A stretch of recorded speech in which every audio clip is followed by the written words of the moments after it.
സങ്കീർത്തനങ്ങൾ അധ്യായം 73. ദുഷ്ടന്റെ ഐശ്വര്യം. ദൈവം ഇസ്രായേലിനു നല്ലവനാണ്, നിർമ്മലമായ ഹൃദയമുള്ളവർക്ക് തന്നെ. എൻ്റെ കാലുകൾ ഇടറാൻ ഭാവിച്ചു, എൻ്റെ പാദങ്ങൾ വഴുതാൻ തുടങ്ങി. ദുഷ്ടന്റെ ഐശ്വര്യം കണ്ടിട്ട് അഹങ്കാരികളോട് എനിക്ക് അസൂയ തോന്നി. അവർക്ക് തീവ്ര വേദനകളില്ല, അവരുടെ ശരീരം തടിച്ചു കൊഴുത്തിരിക്കുന്നു.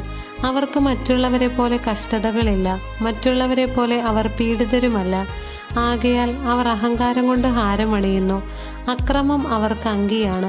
മേധസ്സു മുറ്റിയ അവർ അഹന്തയോടെ വീക്ഷിക്കുന്നു, അവരുടെ ഹൃദയത്തിൽ ഭോഷത്വം കവിഞ്ഞൊഴുകുന്നു. അവർ പരിഹസിക്കുകയും ദുഷ്ടതയോടെ സംസാരിക്കുകയും ചെയ്യുന്നു. പീഡിപ്പിക്കുമെന്ന് അവർ ഗർവോടെ ഭീഷണിപ്പെടുത്തുന്നു. അവരുടെ അധരങ്ങൾ ആകാശത്തിനെതിരെ തിരിയുന്നു, അവരുടെ നാവ് ഭൂമിയിൽ ദൂഷണം പരത്തുന്നു. അതുകൊണ്ട് ജനം അവരെ നോക്കി പ്രശംസിക്കുന്നു, അവരിൽ കുറ്റം കാണുന്നില്ല. ദൈവത്തിന് എങ്ങനെ അറിയാൻ കഴിയും? അത്യുന്നതന് അറിവുണ്ടോ എന്നവർ ചോദിക്കുന്നു. ഇതാ, ഇവരാണ് ദുഷ്ടർ, അവർ സ്വസ്ഥത അനുഭവിക്കുന്നു, അവരുടെ സമ്പത്ത് വർദ്ധിക്കുന്നു. ഞാൻ എൻ്റെ ഹൃദയത്തെ നിർമ്മലമായി സൂക്ഷിച്ചതും എൻ്റെ കൈകളെ നിഷ്കളങ്കതയിൽ കഴുകിയതും വ്യർത്ഥമായി. ഞാനിതാ ഇടവിടാതെ പീഡിപ്പിക്കപ്പെടുന്നു, എല്ലാ പ്രഭാതത്തിലും ദണ്ഡനമേൽക്കുന്നു. ഞാനും അവരെ പോലെ സംസാരിക്കാൻ ഒരുങ്ങിയിരുന്നെങ്കിൽ ഞാൻ അങ്ങയുടെ മക്കളുടെ തലമുറയെ വഞ്ചിക്കുമായിരുന്നു. എന്നാൽ ഇത് ഗ്രഹിക്കേണ്ടത് എങ്ങനെയെന്ന് ഞാൻ ചിന്തിച്ചെങ്കിലും അത് ക്ലേശകരമായി എനിക്ക് തോന്നി. എന്നാൽ ദേവാലയത്തിൽ ചെന്നപ്പോൾ അവരുടെ അവസാനം എന്തെന്ന് ഞാൻ ഗ്രഹിച്ചു. അങ്ങ് അവരെ തെന്നുന്ന സ്ഥലത്ത് നിർത്തിയിരിക്കുന്നു, അവർ നാശത്തിലേക്ക് വഴുതി വീഴുവാൻ അങ്ങ് ഇടയാക്കിയിരിക്കുന്നു. അവർ എത്ര വേഗം നശിച്ചു പോയി, ഭീകരതകളാൽ അവർ നിശേഷം തൂത്തെറിയപ്പെട്ടു. ഉണരുമ്പോൾ മായുന്ന സ്വപ്നം പോലെയാണവർ, അങ്ങ് ഉണർന്ന് അവരെ കുടഞ്ഞെറിയുന്നു. എൻ്റെ ആത്മാവിൽ കയ്പു നിറഞ്ഞപ്പോൾ, എൻ്റെ ഹൃദയത്തിന് മുറിവേറ്റപ്പോൾ ഞാൻ മൂഢനും അജ്ഞനുമായിരുന്നു. അങ്ങയുടെ മുൻപിൽ ഞാനൊരു മൃഗത്തെ പോലെയായിരുന്നു, എന്നിട്ടും ഞാൻ നിരന്തരം അങ്ങയോട് കൂടെയാണ്. അവിടുന്ന് എൻ്റെ വലത്തുകൈ ഗ്രഹിച്ചിരിക്കുന്നു, ഉപദേശം തന്ന് അങ്ങെന്നെ നയിക്കുന്നു. പിന്നീട് അവിടുന്ന് എന്നെ മഹത്വത്തിലേക്ക് സ്വീകരിക്കും. സ്വർഗത്തിൽ അങ്ങല്ലാതെ ആരാണ് എനിക്കുള്ളത്? ഭൂമിയിലും അങ്ങയല്ലാതെ ഞാൻ ആരെയും ആഗ്രഹിക്കുന്നില്ല.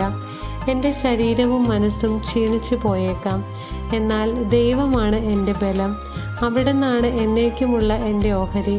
എന്തെന്നാൽ അങ്ങിൽ നിന്ന് അകന്നു നിൽക്കുന്നവർ നശിച്ചു പോകും, അങ്ങയോട് കാപട്യം കാണിക്കുന്നവരെ അങ്ങ് സംഹരിക്കും. എന്നാൽ ദൈവത്തോട് ചേർന്ന് നിൽക്കുന്നതാണ് എൻ്റെ ആനന്ദം. ദൈവമായ കർത്താവിന് ഞാൻ അഭയം പ്രാപിച്ചിരിക്കുന്നു, അവിടുത്തെ പ്രവൃത്തികളെ ഞാൻ പ്രഘോഷിക്കും. അധ്യായം 74. ദേവാലയത്തിൻ്റെ നാശത്തെക്കുറിച്ച് വിലാപം. ദൈവമേ, ഞങ്ങളെ എന്നേക്കുമായി തള്ളിക്കളഞ്ഞത് എന്തുകൊണ്ട്? അങ്ങയുടെ മേച്ചിൽപ്പുറത്തെ ആടുകളുടെ നേരെ അങ്ങയുടെ കോപം ജ്വലിക്കുന്നത് എന്തുകൊണ്ട്? അങ്ങ് പണ്ടേ തിരഞ്ഞെടുത്ത ജനത്തെ അങ്ങ് വീണ്ടെടുത്ത് അവകാശമാക്കിയ ഗോത്രത്തെ ഓർക്കണമേ. അവിടുന്ന് വസിച്ചിരുന്ന സിയോൻ മലയെ സ്മരിക്കണമേ. അന്തമറ്റ നഷ്ടാവശിഷ്ടങ്ങളിലേക്ക് അങ്ങ് പാദങ്ങൾ തിരിക്കണമേ. ദേവാലയത്തിലുള്ളതെല്ലാം ശത്രു നശിപ്പിച്ചിരിക്കുന്നു. അങ്ങയുടെ വൈരികൾ അങ്ങയുടെ വിശുദ്ധ സ്ഥലത്തിൻ്റെ നടുവിൽ അലറി, അവിടെ അവർ തങ്ങളുടെ വിജയക്കൊടി നാട്ടി. മരം വെട്ടുകാർ മരം മുറിക്കുന്നത് പോലെ അവർ ദേവാലയത്തിൻ്റെ കവാടത്തിലെ കടഞ്ഞെടുത്ത അഴികൾ മഴുകൊണ്ടും കൂടം കൊണ്ടും തകർത്തു. അങ്ങയുടെ ആലയത്തിന് അവർ തീ വച്ചു. അങ്ങയുടെ നാമം വസിക്കുന്ന ശ്രീകോവിൽ അവർ ഇടിച്ചു നിരത്തി അശുദ്ധമാക്കി. അവരെ നമുക്ക് കീഴടക്കാമെന്ന് അവർ തങ്ങളോട് തന്നെ പറഞ്ഞു. ദേശത്തെ ആരാധനാ കേന്ദ്രങ്ങളെല്ലാം അവർ അഗ്നിക്കിരയാക്കി. ഞങ്ങൾക്ക് ഒരടയാളവും ലഭിക്കുന്നില്ല, ഒരു പ്രവാചകനും ശേഷിച്ചിട്ടില്ല. ഇത് എത്ര കാലത്തേക്ക് എന്നറിയുന്നവരാരും ഞങ്ങളുടെ ഇടയിലില്ല. ദൈവമേ, ശത്രുക്കൾ എത്ര നാൾ അങ്ങയെ അവഹേളിക്കും? വൈരികൾ അങ്ങയുടെ നാമത്തെ എന്നേക്കും നിന്ദിക്കുമോ? അങ്ങയുടെ കരം എന്തുകൊണ്ട് അങ്ങ് പിൻവലിക്കുന്നു? അങ്ങയുടെ വലത്തുകൈ എന്തുകൊണ്ട് അടക്കി വെച്ചിരിക്കുന്നു? എങ്കിലും ദൈവമേ, ആദ്യം മുതലേ അങ്ങൻ്റെ രാജാവാണ്. ഭൂമിയിലെങ്ങും അവിടുന്ന് രക്ഷ പ്രദാനം ചെയ്യുന്നു. ശക്തിയാൽ അങ്ങ് കടലിനെ വിഭജിച്ചു, സമുദ്രത്തിലെ ഭീകര സത്വങ്ങളുടെ തല പിളർന്നു. ലെവിയാഥൻ്റെ തലകൾ അവിടുന്ന് തകർത്തു, അതിനെ മരുഭൂമിയിലെ ജന്തുക്കൾക്ക് ആഹാരമായി കൊടുത്തു. അങ്ങ് ഉറവകളും നീർച്ചാലുകളും തുറന്നുവിട്ടു. എന്നും ഒഴുകിക്കൊണ്ടിരുന്ന നദികളെ അങ്ങ് വറ്റിച്ചു. പകൽ അങ്ങയുടേതാണ്, രാത്രിയും അങ്ങയുടേതു തന്നെ. അവിടുന്ന് ജ്യോതിസ്സുകളെയും സൂര്യനെയും സ്ഥാപിച്ചു. അങ്ങ് ഭൂമിക്ക് അതിരുകൾ നിശ്ചയിച്ചു. അങ്ങ് ഗ്രീഷ്മവും ഹേമന്തവും സൃഷ്ടിച്ചു. കർത്താവെ, ശത്രു എങ്ങനെ അവിടുത്തെ നാമത്തെ അധിക്ഷേപിക്കുകയും അധർമ്മികൾ എങ്ങനെ അതിനെ നിന്ദിക്കുകയും ചെയ്യുന്നുവെന്ന് ഓർക്കണമേ. അങ്ങയുടെ പ്രാവിൻ്റെ ജീവനെ വന്യമൃഗത്തിന് വിട്ടുകൊടുക്കരുതേ. അങ്ങയുടെ ദരിദ്രരുടെ ജീവനെ എന്നേക്കും മറക്കരുതേ. അങ്ങയുടെ ഉടമ്പടിയെ പരിഗണിക്കണമേ. ഭൂമിയുടെ ഇരുണ്ട ഇടങ്ങളിൽ അക്രമം കുടിയിരിക്കുന്നു. മർദ്ദിതർ ലജ്ജിതരാകാൻ സമ്മതിക്കരുതേ. ദരിദ്രരും അഗതികളും അങ്ങയുടെ നാമം പ്രകീർത്തിക്കട്ടെ. ദൈവമേ, ഉണർന്ന് അങ്ങയുടെ ന്യായം വാദിച്ചുറപ്പിക്കണമേ. ദുഷ്ടർ എങ്ങനെ അങ്ങയെ നിരന്തരം അധിക്ഷേപിക്കുന്നുവെന്ന് ഓർക്കണമേ. അങ്ങയുടെ ശത്രുക്കളുടെ ആരവം, അങ്ങയുടെ വൈരികളുടെ തുടർച്ചയായ അട്ടഹാസം മറക്കരുതേ. അധ്യായം 75. ദൈവം വിധികർത്താവ്. ദൈവമേ, ഞങ്ങൾ അങ്ങേക്ക് നന്ദി പറയുന്നു.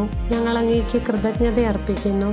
ഞങ്ങൾ അങ്ങയുടെ നാമം വിളിച്ചപേക്ഷിക്കുകയും അങ്ങയുടെ അത്ഭുത പ്രവൃത്തികളെ പ്രകീർത്തിക്കുകയും ചെയ്യുന്നു. ഞാൻ നിർണയിച്ച സമയമാകുമ്പോൾ ഞാൻ നീതിയോടെ വിധിക്കും.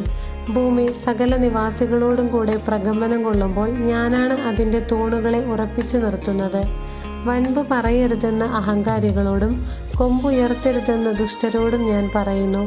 ആകാശത്തിനെതിരെ കൊമ്പുയർത്തരുത്, ഗർവോടെ സംസാരിക്കുകയും അരുത്. കിഴക്കു നിന്നോ പടിഞ്ഞാറു നിന്നോ മരുഭൂമിയിൽ നിന്നോ അല്ല ഉയർച്ച വരുന്നത്. ഒരുവനെ താഴ്ത്തുകയും അപരനെ ഉയർത്തുകയും ചെയ്യുന്ന വിധി നടപ്പാക്കുന്നത് ദൈവമാണ്.